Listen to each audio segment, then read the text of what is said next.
प्यारे बच्चों, कैसे हो आप सब लोग। आशा करता हूँ कि आप सब लोग घर पे ही होंगे और सुरक्षित होंगे। प्यारे बच्चों, आज हम छठी कक्षा के हिंदी पल्लव पाठ्य पुस्तक से लेसन 12 अभ्यास की महिमा अर्थात अभ्यास और गुरुत्व पाठ को पढ़ने जा रहे हैं। प्यारे बच्चों, इस पाठ में हम पुराने जमाने की शिक्षा व्यवस्था के बारे में जानेंगे।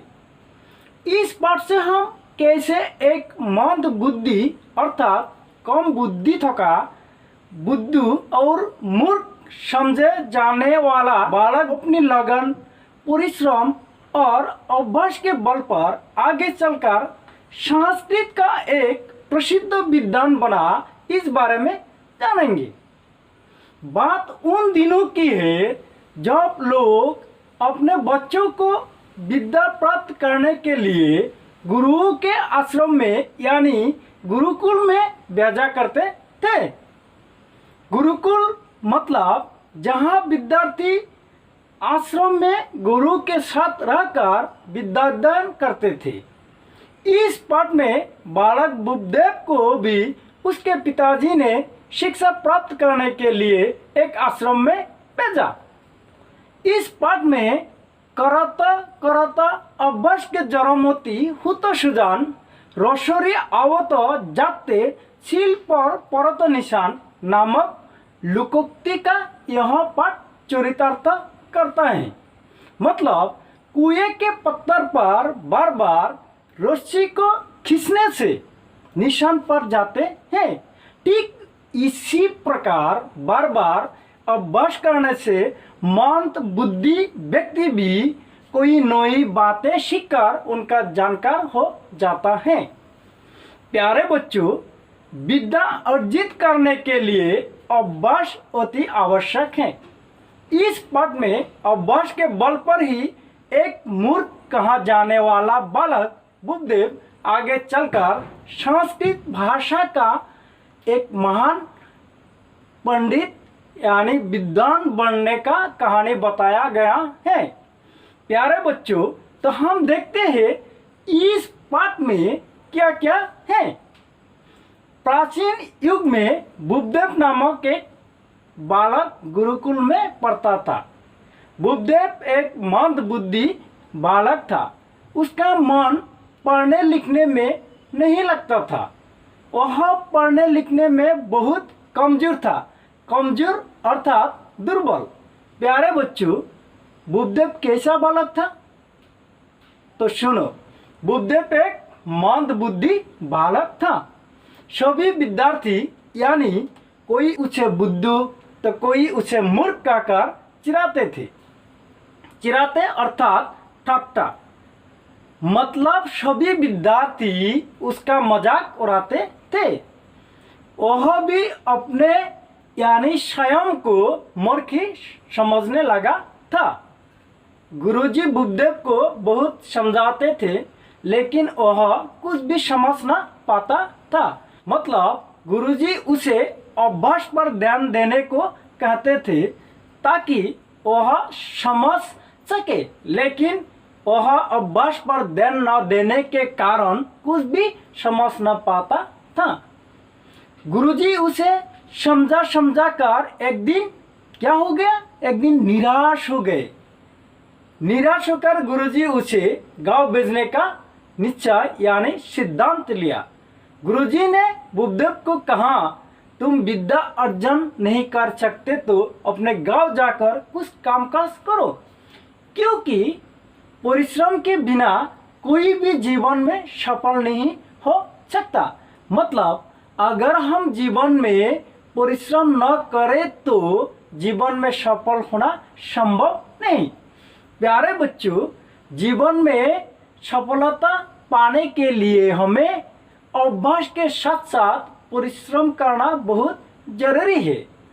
प्यारे बच्चों, गुरुजी की बात सुनकर बुद्धदेव को बहुत दुख हुआ। वह गुरुजी की बात मानकर अपने गांव के लिए चल पड़ा। चलते चलते दोपहर हो गई।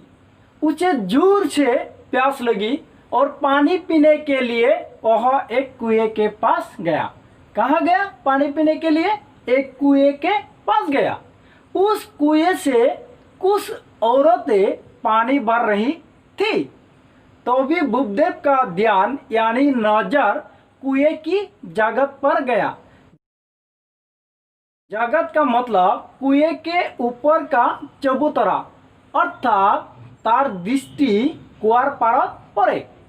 तो बुद्धदेव ने औरतों से पूछा, ये गड्ढे अर्थात गात, ये गड्ढे किसने बनाए हैं? तब एक औरत ने उत्तर दिया, गड्ढे हमने नहीं बनाए हैं। बार बार गरे अर्थात कलह, बार बार गरे रखने से ये गड्ढे अपने आप बन गए हैं। गड्ढे कैसे बन गए हैं? बार बार गरे रखने से ये गड्ढे अपने आप बन गए हैं।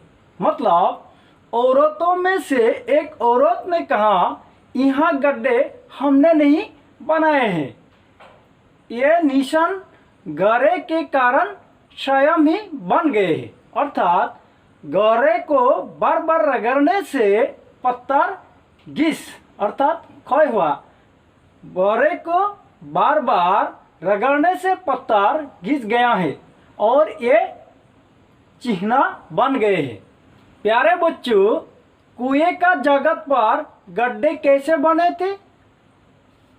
बार बार गरे रखने के कारण कुएं की जगत पर गड्ढे बन गए थे। तब बुद्धदेव ने सोचा, क्या मिट्टी के घड़े में इतनी शक्ति होती है?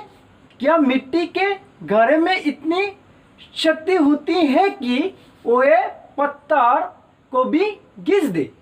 बुद्धदेव ने सोचने लगा, जब मिट्टी के घड़े से पत्थर घिस सकता है तो बार बार अभ्यास करने से मुझे विद्या क्यों नहीं आ सकती? वह स्वयं को ही स्वयं प्रश्न किया। मतलब जब मिट्टी के घड़े पत्थर घिस सकते हैं तो बार बार अभ्यास करने से क्या मैं विद्या यानी शिक्षा प्राप्त नहीं कर सकता? उसने अपने आप को प्रश्न किया। उसके मन में आशा की किरण जाग उठी। उसके मन में आशा की किरण जाग उठी। अभ्यास की महिमा उसके समझ में आ गई। कुएं के पत्थर को देखकर बुद्धदेव ने एक संकल्प लिया और उसका मन की निराशा दूर हो गई। उसने मन लगाकर पढ़ने और बार बार अभ्यास करने का संकल्प लिया। बुद्धदेव के विचार अर्थात दृष्टिभंगी बदल गए। बुद्धदेव के विचार बदल गए। उसने खूब परिश्रम से पढ़ाई करने की ठान ली। वह तेज कदम से चल रहा था। अब वह दूसरी ही तरह का बुद्धदेव बन गया। वह घर की ओर नहीं बल्कि आश्रम की ओर लौट चला। बुद्धदेव की आंखों में आशा की किरण की चमक थी। प्यारे बच्चों, बुद्धदेव पाठशाला यानी आश्रम लौट आकर गुरुजी के पास अपने मन की बात रखी। उसके विचार में बदलाव यानी उसका बात सुनकर गुरुजी प्रसन्न हो गए। बुद्धदेव अभ्यास के महत्व को समझ चुका था और खूब परिश्रम कर पढ़ाई किया। बड़ा होकर यूं ही बालक बुद्धदेव संस्कृत का एक प्रसिद्ध विद्वान बना। बड़ा होकर क्या बना बुद्धदेव? बड़ा होकर यही बालक बुद्धदेव संस्कृत भाषा का एक प्रसिद्ध विद्वान बना। उसकी ख्याति सारे भारत में फैल गई। तो प्यारे बच्चों, अभ्यास की महिमा कहानी तुम्हें कैसी लगी? इससे हमें कौन सी सीख मिली? प्यारे बच्चों, आशा करता हूँ कि यह कहानी आप लोगों को निश्चय अच्छी लगी। इस कहानी से हमें अभ्यास से सफलता प्राप्त होने की सीख मिली। प्यारे बच्चों, अगर हम जीवन में सफल होना चाहे तो परिश्रम के साथ साथ बार बार अभ्यास करना बहुत जरूरी है। प्यारे बच्चों, आइए अब हम पाठ पर आधारित कुछ प्रश्नों के बारे में चर्चा करें, यानी प्रश्नोत्तर देखते हैं। पाठ में 2 नंबर पे है उत्तर दो। प्रश्न का बुद्धदेव कैसा बालक था? इसका उत्तर होगा बुद्धदेव एक मंदबुद्धि बालक था। प्रश्न ख, बुद्धदेव के सहपाठी उसे क्या कहकर चिढ़ाते थे? इसका उत्तर होगा बुद्धदेव के सहपाठी उसे बुद्धू और मूर्ख कहकर चिढ़ाते थे। प्रश्न ग, गुरुजी ने बुद्धदेव को कहाँ भेजने का निश्चय किया? इसका उत्तर होगा गुरुजी ने बुद्धदेव को गांव भेजने का निश्चय किया। प्यारे बच्चों, पाठ पर आधारित 3 नंबर प्रश्नों है। कहानी को पढ़कर उत्तर दो। प्रश्न क, औरतें कुएं पर क्या कर रही थी? इसका उत्तर होगा औरतें कुएं पर पानी भर रही थी। प्रश्न क, कुएं के जगत पर गड्ढे कैसे बने थे? इसका उत्तर होगा कुएं के जगत पर बार बार गारे रखने से गड्ढे बने थे। प्रश्न ग, बुद्धदेव पाठशाला क्यों लौट आया? इसका उत्तर होगा बुद्धदेव पाठशाला इसलिए लौट आया क्योंकि कुएं की जगत पर बने गड्ढे देखकर उनके विचार बदल गए। प्रश्न ग, बुद्धदेव बड़ा होकर क्या बना? इसका उत्तर होगा बुद्धदेव बड़ा होकर संस्कृत भाषा का एक प्रसिद्ध विद्वान बना। तो प्यारे बच्चों, आशा करता हूँ कि आप लोग भी बुद्धदेव की तरह खूब मन लगाकर परिश्रम, लगन और बार बार अभ्यास कर पढ़ोगे और जीवन में सफल व्यक्ति बनकर सबको दिखा दोगे। तो आज के लिए इतना ही। Thank you everybody.